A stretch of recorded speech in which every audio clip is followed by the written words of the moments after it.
जय हिंद एवरीवन। आज की इस वीडियो में हम जानेंगे एनसीसी कैडेट्स के लिए कौन कौन सी रैंक होती है और उनको सम्मान करने के लिए कौन कौन सी पुरस्कार दी जाती है। ये सारी बात आज की इस वीडियो में हम देखेंगे। उससे पहले पिछले वीडियो में हमने एक पॉइंट छोड़ दिया था कि एनसीसी का प्रशिक्षण कब से कब तक होता है, तो सबसे पहले उसे ही कवर करेंगे क्योंकि ये जो पॉइंट है NCC A B C exam में बार बार पूछे जाते हैं, तो सबसे पहले उसे ही हम कवर करते हैं। तो ये पॉइंट है एनसीसी एनसीसी का प्रशिक्षण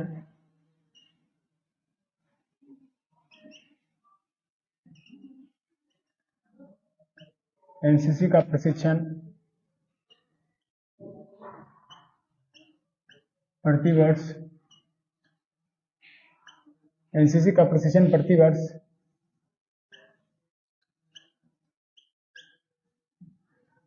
1 अप्रैल से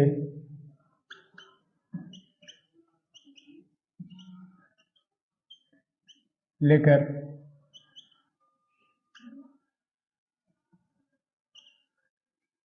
31 मार्च तक होता है।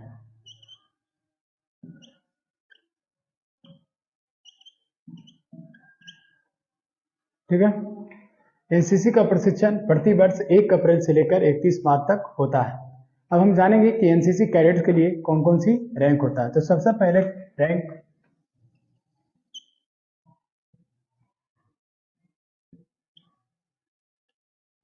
लैंस कॉर्पोरल,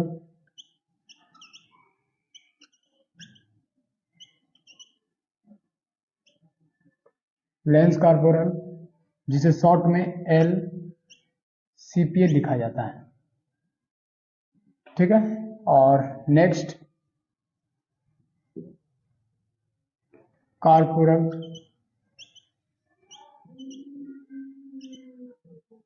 जिसे शॉर्ट में सीपीएल लिखा जाता है। ठीक है, अगला है सर्जेंट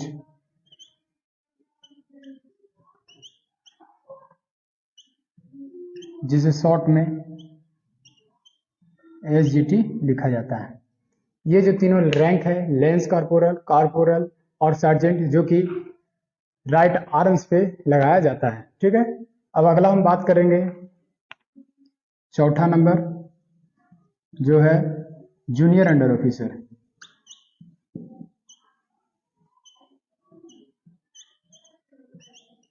जूनियर अंडर ऑफिसर या इसे अंडर ऑफिसर भी कहते हैं, अंडर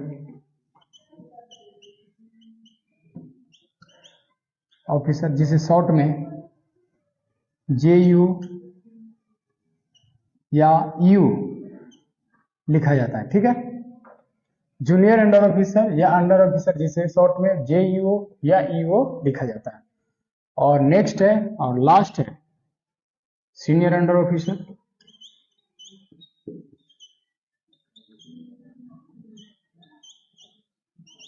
सीनियर अंडर ऑफिसर। ठीक है, जिसे शॉर्ट में एसयूओ, जो कि कैडेट्स के लिए सबसे बड़ी रैंक है, सीनियर अंडर ऑफिसर जिसे शॉर्ट में एसीओ कहा जाता है। ठीक है, ये थी एनसीसी कैडेट्स के लिए रैंक। अब हम जानेंगे कि ये रैंक कैसे मिलता है, इसके लिए क्या एलिजिबिलिटी है, क्या क्राइटेरिया है, ये सारी बात हम देखेंगे। ठीक है, तो सबसे पहले इसका स्क्रीनशॉट कर लें। तो सबसे पहले यहाँ पे बात आती है लांस कॉर्पोरल। लांस कॉर्पोरल बनने के लिए क्या करना पड़ता है, उसके लिए क्या कंडीशन है। तो सबसे पहले यहाँ पे लिखा हुआ कैडेट्स ने एनसीसी में कम से कम 3 माह तक प्रशिक्षण प्राप्त किया होना चाहिए। यानी कहने का मतलब कैडेट्स को कम से कम 3 महीने तक ट्रेनिंग होना चाहिए। कैडेट्स को कम से कम 3 महीने तक ट्रेनिंग प्राप्त किया होना चाहिए। ठीक है, और उसके साथ साथ कम से कम 75% भाग में 75% पीरियडों में उपस्थित रहा होना चाहिए। ठीक है, और नेक्स्ट है उसने ड्रिल तथा मैप रीडिंग के परीक्षा में उत्तीर्ण किया होना, यानी ड्रिल तथा मैप रीडिंग के टेस्ट लिया जाता है जिसमें उसे पास करना अनिवार्य होता है, तब जाके उसे लैंस कॉर्पोरल की रैंक दी जाती है। ठीक है, उसके बाद आता है सेकेंड नंबर पे कारपोरल। कारपोरल के लिए क्या कंडीशन है, तो वह कम से कम 6 महीने तक, वह कम से कम 6 माह तक लेंस कारपोरल के पद पर रहना चाहिए। कहने का मतलब कम से कम 6 महीने तक लेंस कारपोरल के रैंक पर रहना चाहिए। उसके साथ साथ उसे विपिन ट्रेनिंग की परीक्षा ली जाती है, उसके साथ साथ उसे विपिन ट्रेनिंग की यानी कि शस्त्र प्रशिक्षण की टेस्ट ली जाती है, जिसमें उसे पास करना अनिवार्य होता है, तब जाकर उसे कारपोरल की रैंक दी जाती है। ठीक है, अगला नेक्स्ट आता है सार्जेंट। सार्जेंट के लिए क्या कंडीशन है, तो वह कम से कम 6 महीने तक कारपोरल के पद पर रहा हो, यानी कहने का मतलब 6 महीने तक कारपोरल के रैंक पर रहना चाहिए, और उसके साथ साथ वह एनसीसी की द्वितीय वर्ष के कैडेट होना चाहिए, यानी कि वह सेकेंड ईयर का कैडेट होना चाहिए, तब जाके उसे सार्जेंट की रैंक मिलती है। तो ये जो रैंक है लेंस कारपोरल, कारपोरल और सार्जेंट, जो कि वर्दी के राइट आर्म पे लगाई जाती है। ठीक है, अगला हम नेक्स्ट बात करते हैं, उससे पहले आप लोग इसका स्क्रीनशॉट कर लें।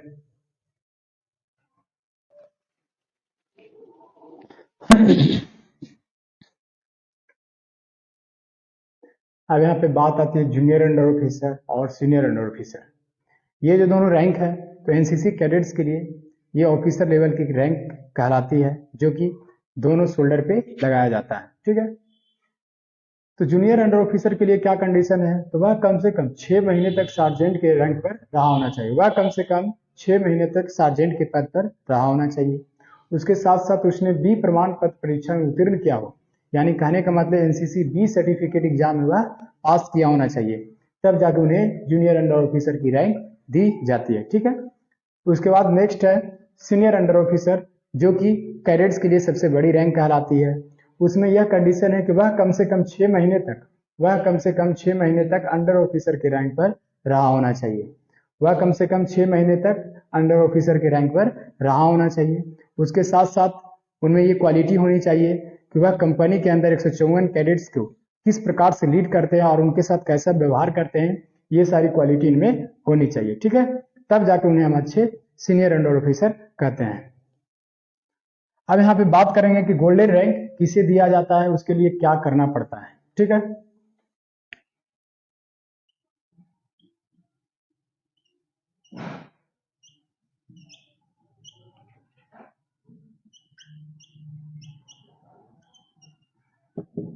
गोल्डन रैंक्स के लिए क्या कंडीशन है, तो कम से कम कैडेट्स को एक नेशनल कैंप किया होना चाहिए, कैडेट्स ने एक नेशनल कैंप में अटेंड किया होना चाहिए, तब जाकर उन्हें गोल्डन रैंक दिया जाता है। नेशनल कैंप कहने का मतलब फॉर एग्जांपल में हो जाएगा RDC, TSC, VSC and NSC। ठीक है, गोल्डन रैंक किसको मिलता है, तो आरडीसी यानी रिपब्लिक डे कैंप, थल सेना कैंप, वायुसेना कैंप और नौसेना कैंप जैसे एक नेशनल कैंप किया होना चाहिए, तब जाकर उन्हें गोल्डन रैंक दिया जाता है। अब यहाँ पे एक पॉइंट लिखेंगे,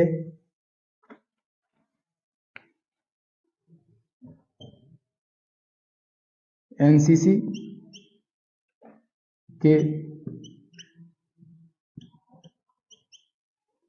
के प्रत्येक कॉलेज के कंपनी में, कॉलेज के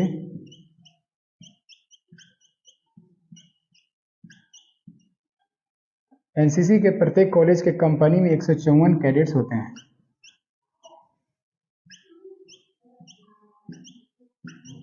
कैडेट्स होते हैं। ठीक है,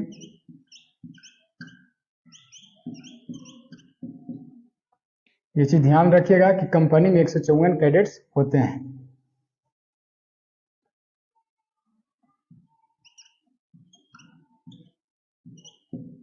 जिसमें एक सीनियर अंडर ऑफिसर, जिसको हम शॉर्ट में SUO है ना, तथा 2 UO यानी अंडर ऑफिसर, 5 सार्जेंट जिसे शॉर्ट में SGT कहते हैं, और 5 सार्जेंट नाउ कॉर्पोरल जिसे शॉर्ट में CPL कहते हैं, तथा 18 लांस कॉर्पोरल जिसे शॉर्ट में LCPL लिखा जाता है ना। 1 senior under officer, 2 under officer, 5 sergeant, 9 corporal तथा 18 लांस कॉर्पोरल रैंक के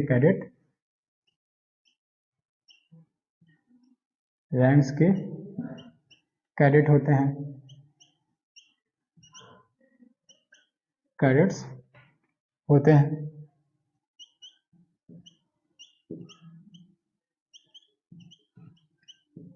जिनका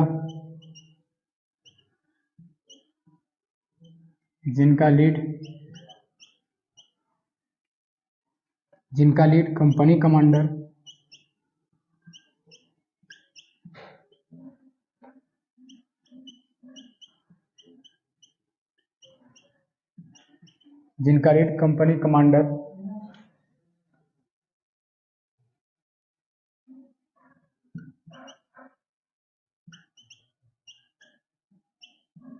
कंपनी कमांडर लेफ्टिनेंट से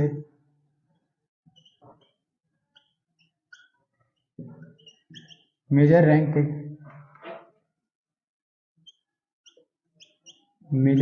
के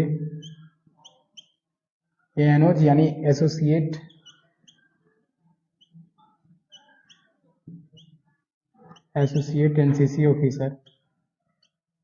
NCC ऑफिसर करते हैं।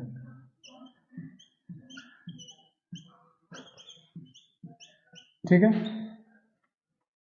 यहाँ पे लिखा हुआ एनसीसी के प्रत्येक कॉलेज के कंपनी में 154 कैडेट्स होते हैं, जिसमें 1 senior under officer, 2 under officer, 5 sergeant, 9 corporal तथा 18 लांस कॉर्पोरल रैंक्स के कैडेट्स होते हैं, जिनका लीड यानी जिनका नेतृत्व कंपनी कमांडर लेफ्टिनेंट से मेजर रैंक के एसोसिएट एनसीसी ऑफिसर करते हैं। ठीक है, एसोसिएट एनसीसी ऑफिसर यानी ANOs करते हैं। ठीक है, इसका स्क्रीनशॉट कर लें, तब हम आगे बढ़ेंगे।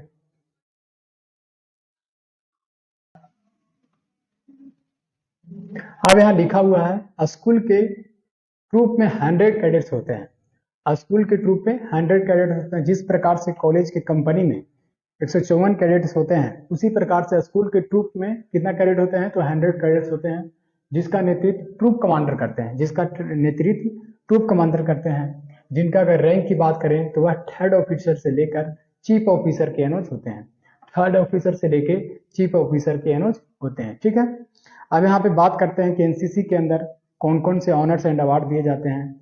तो सबसे पहला पॉइंट यहाँ पे लिखा हुआ है कि एनसीसी में ऑनर्स एंड अवार्ड 1984 ईस्वी से दी जाने लगी। उससे पहले नहीं दिया जाता था। कब से स्टार्ट हुआ, तो 1984 ईस्वी से दी जाने लगी। ठीक है, सबसे पहला आता है रक्षा सचिव प्रशंसा पत्र।